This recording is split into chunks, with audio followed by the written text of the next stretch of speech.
You know, one of the most frequent questions I'm asked as a leadership coach is what is leadership? What makes a good leader? I also get a lot of people that want me to tell them whether or not they're a leader because I'm a leadership coach, an executive coach. I get a lot of people who ask me, what is a leadership coach? What is an executive coach? And even more than all those questions put together, I get a lot of people telling me that they're not a leader. And then they have like a whole list of reasons why. They don't work in corporate, or they work in corporate but they're not high enough up on the org chart. They don't have the title that goes with the leader, or they do but they don't have a team to lead. Everyone's super curious about leadership, me included. I made a whole career out of it. And so I want to talk about the answers to some of those questions. But before I do, I need you to know one thing. If you are drawing breath right now, you are a leader. So, you know that age-old debate, are leaders made or are they born? I'm here to tell you, leaders are born. So if you were born, you're a leader. It is literally your birthright. It's your sovereignty. You don't need a team. You don't need to work outside the house. You don't need anything external, any other authority to tell you you're a leader, including me. There are loads of leadership models and theories and frameworks and philosophies, and I'm not knocking any of them. In fact, I've studied most of them and applied a lot of them in my own life and also in the work that I do with my executive clients. There are definitely leadership positions. You lead yourself. You can lead others. You can lead in the collective. You can lead from the front. You can lead from the back. You can lead from the side, front, back, side to side. Leadership is like everywhere. That's why one of my favorite sayings is leadership is a lifestyle. I'll get into that later.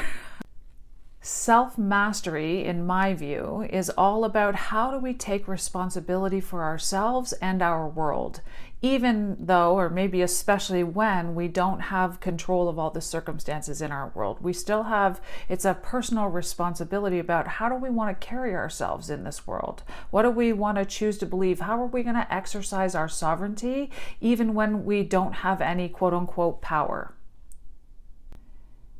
Leadership is all about relationships, and a lot of the time, the most difficult person to be in relationship with is ourselves.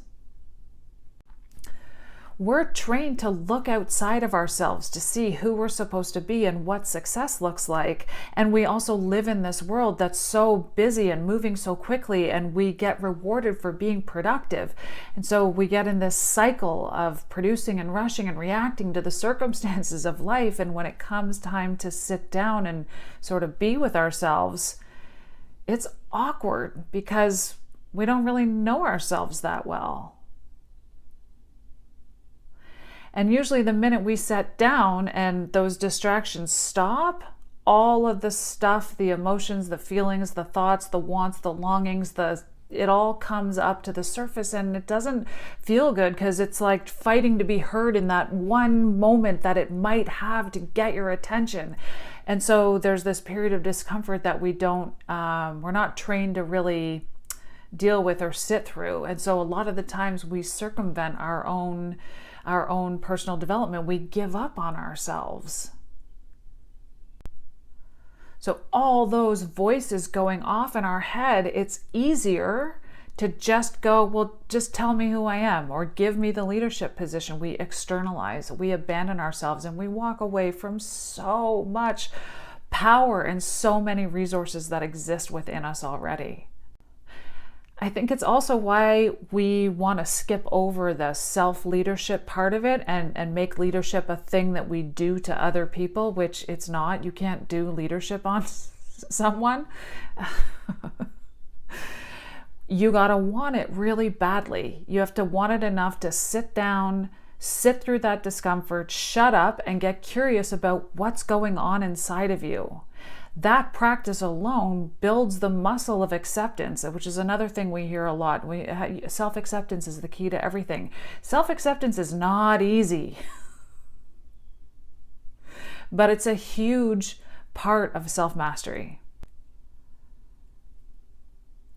When you can spend time with yourself through the most awkward and uncomfortable, unknown moments, when you can do that, you build a relationship with yourself where you're like, yeah, I got my own back. My relationship with myself is built on trust and commitment. That is leadership, and that shines through. People see and feel that from you when you're just out in the world doing your thing. You don't need a title or someone else again to give you this thing called leadership. You become leadership in motion. Because you know what's on the other side of all that distraction, all those distressing voices that come up and feelings and sensations, is on the other side of that is more of you. You can hear yourself. You can settle into your dignity. You can come home to yourself and anchor into that. That's a place to lead from. When you make that shift and you claim your sovereignty and you get to work on your own leadership, your own self-mastery, let me tell you, the power dynamic shifts entirely. The whole external game will change. People will start to treat you differently. You will notice different reactions. You'll just have a whole new energy tank to draw from. It is amazing. It's a big life, baby, and you need to lead it. You got this.